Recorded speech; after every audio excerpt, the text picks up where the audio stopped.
So IFA 2019 is currently going on, and there have been some great and disappointing announcements.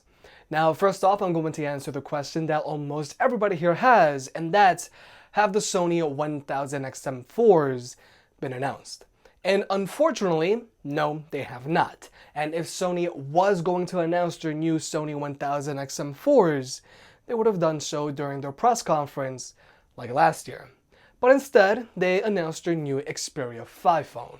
But Sony then announced their new WH-H910Ns, aka the H.ear On 3s. Now, presumably, the H.ear On 3s will be retailing for $300 and they'll be released later on in the fall.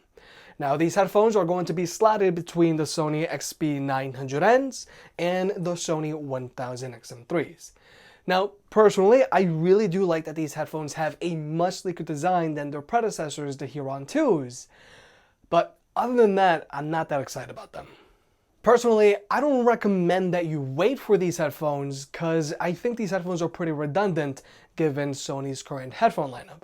Now, I do think it's safe to assume that these headphones will have slightly better performing ANC than the XP900N, but still fall short from the 1000XM3's ANC, like we saw with the H.ear On 2s in my full Sony XP900N review. And from a business standpoint, it just doesn't make sense for Sony to put out a cheaper pair of ANC headphones whose ANC is better than the 1000XM3.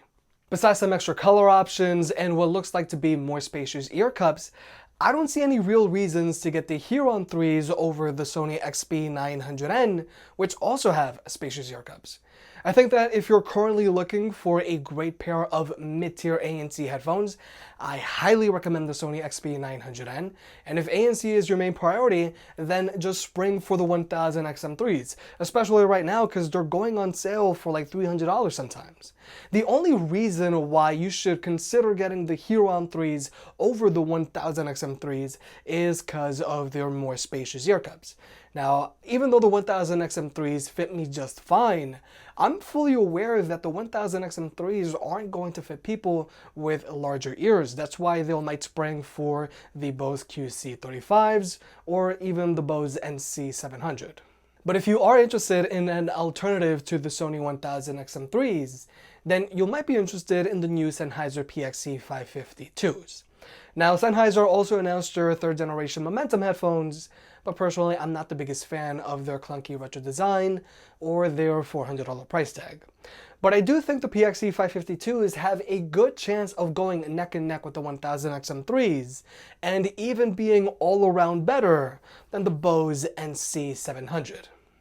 The Sennheiser PXC 552s will be going on sale for $350 in October, and upgrades include Bluetooth 5.0, voice assistant integration, and improved ANC performance. The only caveat is that it looks like the PXC 552s are still using micro USB for charging instead of USB-C like the Momentum 3s, which ironically still have that old retro design.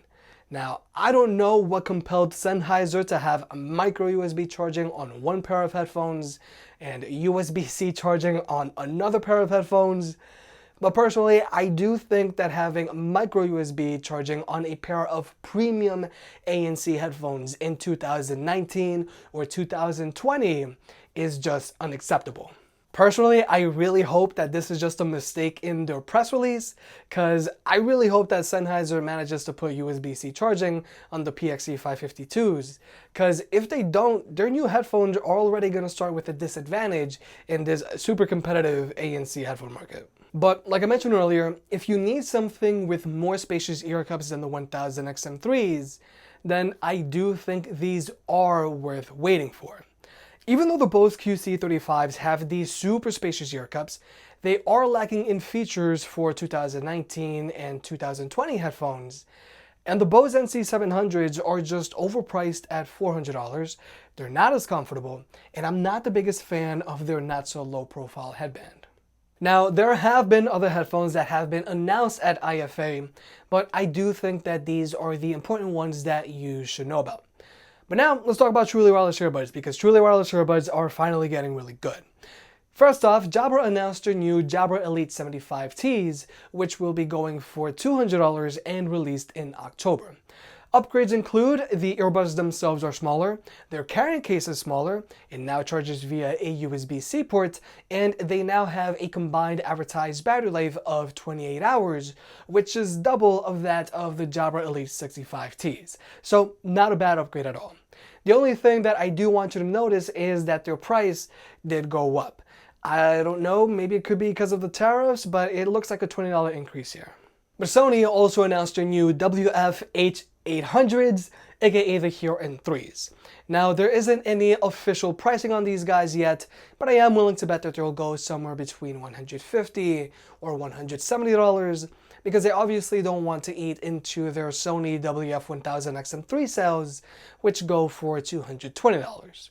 Now, they have a combined advertised battery life of 16 hours, and just like the WF-1000XM3s and AirPods, each earbud establishes a connection with your phone, which is great for wireless connectivity performance.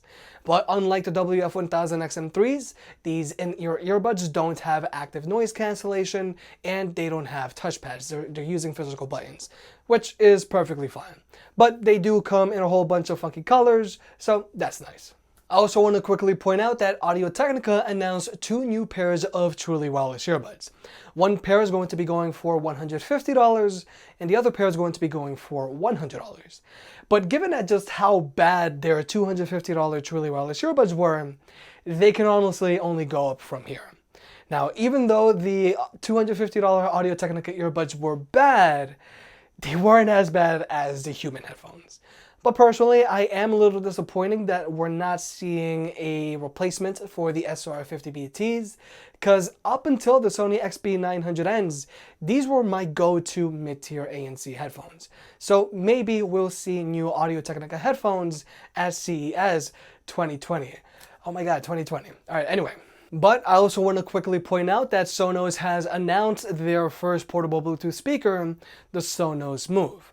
Now, this guy is going to be retailing for $400, and it's not that small. I do think this speaker is squarely in JBL Extreme 2 territory. Now, speaking of JBL, JBL has also announced their new Jbl Pulse 4 with an all-new design, USB-C charging, and an all-new speaker setup.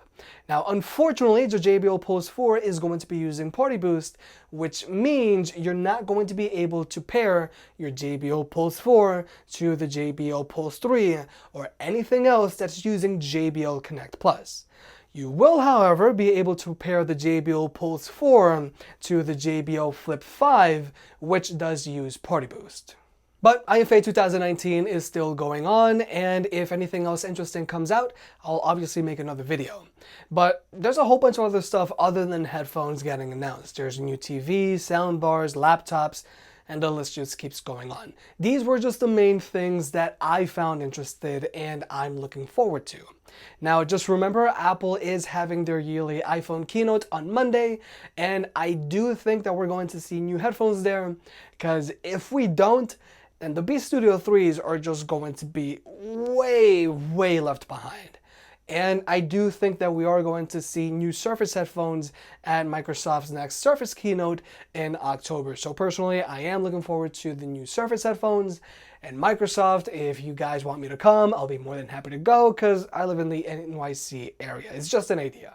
If you made it this far, I guess you enjoyed the video, so hit that like button and get subscribed. It helps out more than you realize. If you want to pick any of the products up mentioned in this video, those will be linked in the description down below, and you can also support the channel by checking out the merch store. But other than that, I'll catch you next time.